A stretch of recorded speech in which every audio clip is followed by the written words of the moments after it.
Hey guys, this is Joe Harper with Reformed Truther Ministries. In today's video, we are going to be talking about megaliths. Now, megaliths are prehistoric structures that are made of stone, and these structures are found all throughout the world and are claimed to be built by the various different cultures that inhabited those respective lands in those respective periods of history. But as we're going to be talking about today, there's a lot more to megaliths than is commonly known by the public, and there's a lot more to megaliths than what is taught by the mainstream historical and archaeological establishments. Now, megaliths around the world are often they were built with great precision, which reveals an advanced knowledge of building techniques that is different than what is commonly believed to have been possessed by the ancient peoples of the world. Megaliths are built in ways that are extraordinarily precise and intricate, and often with great mathematical precision. And it is, as we're going to be talking about today, many of the megaliths around the world were not built by post-flood cultures at all, but that they were built by a civilization that existed prior to the flood of Noah. And as we're going to be discussing today, the megaliths reveal the truth that there was an advanced civilization that existed before the great cataclysm that is described in the Bible, the Great Flood. And even if that civilization's technology was not identical to ours, it doesn't change the fact that they were very advanced in their learning and in their techniques. So this needs to be understood. This is an important point. When I'm saying that they were an advanced civilization, it doesn't mean that they had the exact same type of technology as us. It doesn't mean they were walking around with iPhones. We don't know exactly what that civilization looked like. But nevertheless, when we see that they were able to build structures that would be difficult, if not fully impossible, for us to build in our modern day with our building cranes and our lasers and our computers and our so-called advanced technology, we're really forced to be confronted with the fact that the evolutionary view of history doesn't stand up to scrutiny at all, that the ancient peoples of the world were not primitive and stupid and moving toward the so-called higher forms of evolution that we would be at today, but in fact just the opposite, that these people were spiritually, intellectually, mentally, and physically probably more advanced than us in almost every way we can conceive. And this great pre-flood civilization was destroyed by God for his wickedness. And these megaliths that exist around the world are evidence for a completely different and radical view of history. And that's something we're going to be talking about today. Now, there's some great examples of megaliths. Some of the most famous would be Stonehenge in the British Isles, the Great Pyramid at Giza, and also there are some really great megaliths in Peru, such as Sacsayhuaman. So we're going to be talking about some of these today. We're going to be systematically going through some of these megaliths, and we're going to be discussing how when we really look at these things and answer good, hard, critical questions, that we're really forced to blow up the secular view of history in our own minds and really try to re-examine our presuppositions and force ourselves to come to different conclusions than what is commonly taught. This video is intended to be an introduction to megaliths, so we're going to be talking about just a few sites around the world and making reference to some other sites beyond the main ones we're going to talk about today. And there's three main sites we're going to talk about: Stonehenge, the Great Pyramids at Giza, and then the megalithic ruins at Sacsayhuaman in Peru. And what we're going to see is that all of these pyramids or structures or sites really reveal advanced understanding of architecture, and in some of the cases we probably would have no ability to build these sites today with the same precision that were built at the time. So we're going to start with Stonehenge today, which is actually the most primitive of the three sites. And when you look at Stonehenge, it's clearly revealing what has often been called Cyclopean megalithic architecture. And it is something that is really fascinating to see, because if we're supposed to believe that the ancient Celtic peoples of Britain built this with no cranes, no advanced building tools, and that we have these extremely heavy stones stacked on top of each other, and it's pretty easy to see that it would be pretty much impossible for them to build it. If you think that they were building it with wooden sticks and carts, or maybe even the wheel or whatever, just primitive Stone Age or Bronze Age technology, it just isn't really going to add up. And when you really look at the site, a really credible theory, even though it would be laughed at and ridiculed by the mainstream archaeological establishment, is there's a very good chance that this site was actually built by giants who migrated to the British Isles from other parts of the world. This type of cyclopean megalithic architecture is found all throughout the world, and in all of these places you'll often have legends of giants, and we know that that would help to explain how the site could be built if you had men that were 8 to 12 feet tall, or perhaps even taller, 16, 18 feet, and they had advanced knowledge of building and the cosmos and the stars and the heavenly bodies from their parents, the Watchers, and from the ancestors of giants going back to the time of the flood of Noah and the repopulation of the world in the days after the flood. Like, all of that would really help explain how this site of Stonehenge could potentially be built. So that's really fascinating, and there's so much about Britain and its history and the Celts and the Druid.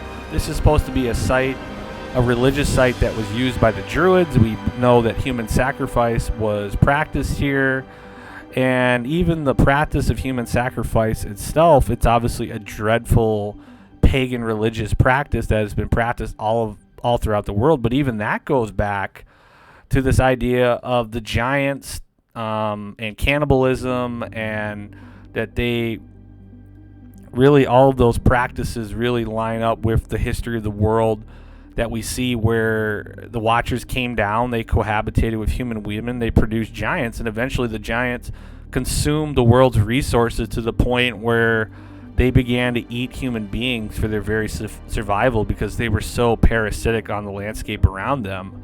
And some of those practices that are vampiric or cannibalistic in nature would have gone to the various parts of the world with the giant diaspora. So there's so much at Stonehenge that we see that's interesting, that's fascinating, and really paints a really interesting picture of what was really going on at that site at that time in history. The next site we're going to be looking at is the Great Pyramids of Giza, and as we're going to see, the Great Pyramid is one of the most extraordinary buildings that has ever been built in human history. Now, mainstream Egyptologists believe that the Great Pyramid at Giza was built as a tomb for the ancient Egyptian pharaoh Khufu. But as we're going to see, this theory really doesn't hold up to scrutiny. And there's so much about the pyramid at Giza that is fascinating, that is extraordinary, that isn't known by many people in the general public. For example, one of the things about the Great Pyramid that is not commonly known is that it is not a four-sided pyramid as it would initially appear from pictures, but it is actually a perfect eight-sided pyramid. And certain pictures that have been taken, whether from the ground or from the air, really do show that it is in fact an eight-sided pyramid, and it was built that way intentionally. And what is further fascinating about the Great Pyramid of Giza is that it is a work of mathematical precision, and that really all of the dimensions of the Great Pyramid come back to the numbers either pi or the golden number. And when you really study the dimensions of the Great Pyramids in detail, you see that it was built as a mathematical marvel, and entire books have been dedicated to this subject. Furthermore, when you look at the precision of the stones, especially inside some of the chambers inside the pyramids, you see that it is built completely out of stone, and the precision would be hard to replicate even using modern day computers and laser technology. and the precision of the stone is cut that in order to replicate it, you would have to use essentially diamond edge saws to replicate some of the work inside the Great Pyramid today. So all of these things really do reveal that the Great Pyramid of Giza is something that is extraordinarily, it was built by a highly advanced civilization, and it was not built by the ancient Egyptians at all, but it was built, in fact, by a civilization that existed prior to the Great Flood of Noah.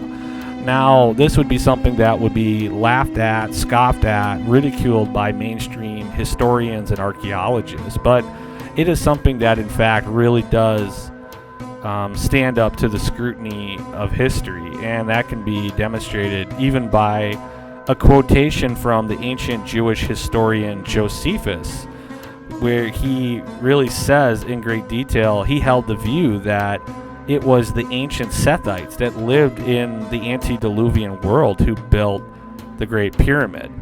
This quotation from the first century Jewish historian Josephus is taken from Book 1, Chapter 2 of his Histories of the Jews. And the quotation starts talking about Adam, and then it proceeds to describe the sons of Seth, or the Sethites, who existed in the antediluvian world. And the quotation reads, "Now Adam, who was the first man, was made out of the earth, for our discourse must now be about him. And Abel was slain, and Cain fled away, on account of his murder, was solicitous for posterity, and had a vehement desire for children, he being 230 years old, after which time he lived other 700 and then died. He indeed had many children, but Seth in particular. As for the rest, it would be tedious to name them. I will therefore only endeavor to give an account of those that proceeded from Seth. Now this Seth, when he was brought up, and came to those years in which he could discern what was good, became a virtuous man, and he himself was of an excellent character. So did he leave children behind him who imitated his values. All these proved to be of good dispositions.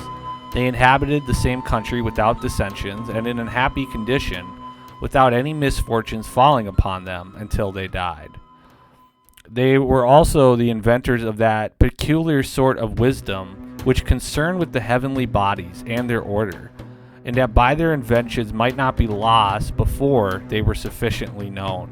Upon Adam's prediction that the world would be destroyed at one time by the force of fire, and at another time by the violence and quantity of water, they made two pillars, the one of brick, the other of stone. They inscribed their discoveries on them both, and in that case the pillar of brick would be destroyed by the flood, the pillar of stone might remain, and exhibit those discoveries to mankind, and also inform them that there was another pillar of brick erected by them. Now this remains in the land of Syriad to this day.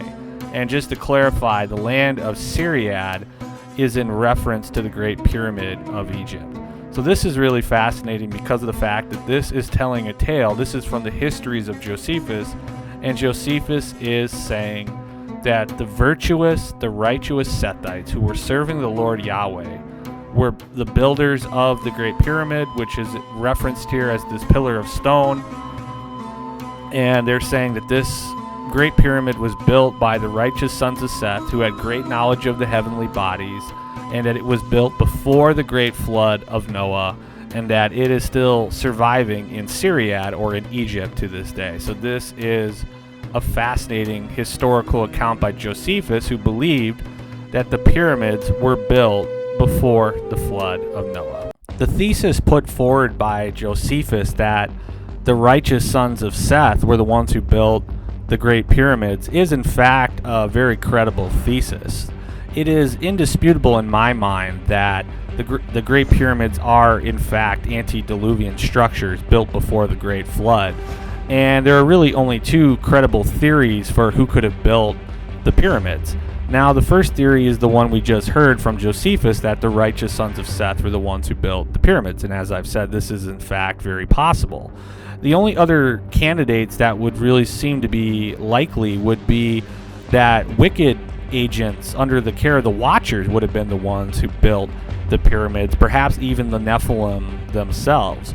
But whether it was righteous agents serving God or wicked agents serving the Watchers, once again, it is indisputable to come to the conclusion that an advanced civilization existed before the flood, and they were the ones who built the Great Pyramids. What makes this even more fascinating is that we see pyramids built all over the world. Now, some of the pyramids built in other parts of the world may be simply later pyramids built after the flood, imitating the pyramids that came before. But it's also fascinating that there are pyramids that are almost identical to the ones in Egypt that have been discovered in other parts of the world, even though this is being covered up by the elites, by the powers that be. There is a pyramid in Bosnia called the Bosnia Pyramid, and even though academics and intellectuals claim that this is simply a large, strangely shaped hillside, and it is not a pyramid at all, it in fact really does seem to show that there are pyramids like the one in Egypt and other parts of the world. Similar pyramids have been found in China, and even though these are being hidden by the Chinese government or by the academic and intellectual elites of the world, and things such as trees have been planted over these pyramids, there have been pyramids built in other parts of the world, and there have been claims of pyramids being discovered in some of the more remote regions of the world, whether in the Arctic or the Antarctic. And it's very likely that if an advanced worldwide civilization built these structures, that we would find them not only in Egypt but in other parts of the world as well. Now, this finally brings me to the third megalithic site that we're going to be talking about today, which is the Peruvian ruins at Sacsayhuaman.